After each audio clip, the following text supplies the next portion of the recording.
Every day may not be good, but there is something good in every day. Namaskar. Welcome to Next IS. I hope you are doing well. In this video, we will cover major headlines of the Hindu, Indian Express, and Press Information Bureau. So, without wasting any time, let's start today's discussion. Now, recently, Prime Minister Narendra Modi met Ukrainian President in New York, and both sides acknowledged progress in areas like trade, defense cooperation, post-war reconstruction, and educational collaboration. And they also discussed Russia-Ukraine war and agreed to stay in touch and possibly convene the Intergovernmental Commission. Union government will soon launch a program focused on urban poverty alleviation, with pilots set to begin in 25 cities on October 1st. The pilot will take place in industrial hubs, migrant centers, aspirational districts, and port cities. It will employ a test-learn-scale methodology, and it aims to assist vulnerable groups in the informal sector, including construction workers, gig workers, waste workers, care workers, domestic workers, and transportation workers. Next article focuses upon minimum support price because recently Madhya Pradesh cabinet approved online registration for soybean procurement. Soybean is a species of legume rich in both high quality protein and edible oil. Talking about minimum support price, it is part of the government's agricultural price policy, and it is the price at which government offers to procure farmers' produce during the season. It works as a tool to stabilize production and to control consumer prices. The Cabinet Committee of Economic Affairs announces the MSP at the start of each sowing season, taking into account the recommendations of the Commission for Agricultural Cost and Prices. The key considerations while recommending the MSP for crops are demand and supply, production cost, price trends in domestic and international market, and likely implications on the price on consumers. And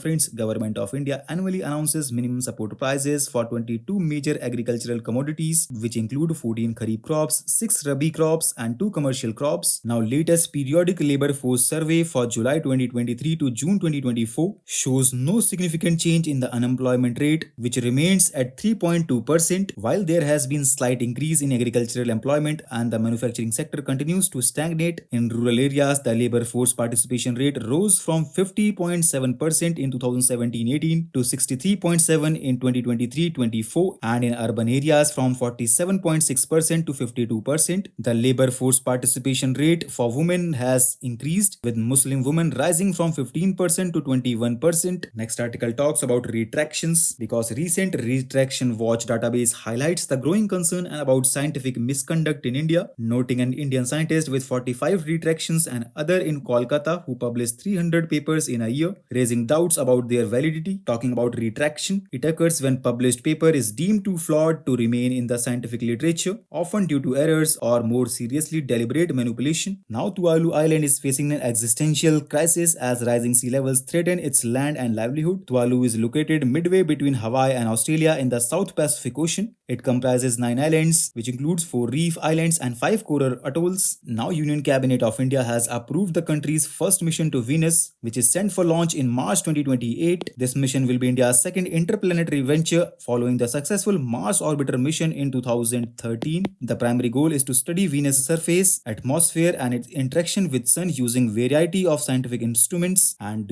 friends, Venus is often called Earth's twin due to its similar size and density, and it offers insights into Earth evolution. Despite its past potential for water, it has become a dry planet with extreme conditions. Now India attended ministerial meeting of Indo-Pacific Economic Framework for Prosperity, which was launched in 2022 with 14 member countries including Australia, Brunei, Fiji, India, Indonesia, Japan, South Korea, Malaysia, New Zealand, Philippines, Singapore, Thailand, Vietnam, and the USA. Its goal is to enhance economic cooperation and stability in the region. It is organized around 4 key pillars, which includes trade pillar, supply chain resilience, clean economy, and fair economy. And friends, India signed agreements for clean economy and fair economy, and India currently holds observer status in trade pillar. Now India continues to be the largest trading partner of Nepal. Nepal has trade deficit with over 100 countries, with the largest deficit occurring with India. Nepal exports hydroelectric power, agricultural products, resin, pashmina shawls, handicrafts, and jewelry to India, while importing petroleum products, chemical fertilizers, vehicles, and other goods. Now India-Oman joint military exercise Al-Najah 5 2024 is currently taking place in Oman. It focused on combat first aid, casualty evacuation, weapon handling, and counter-drone drills to improve interoperability. So with this, let's conclude today's discussion. Thanks for listening, and for regular updates, you can follow us on various social media platforms.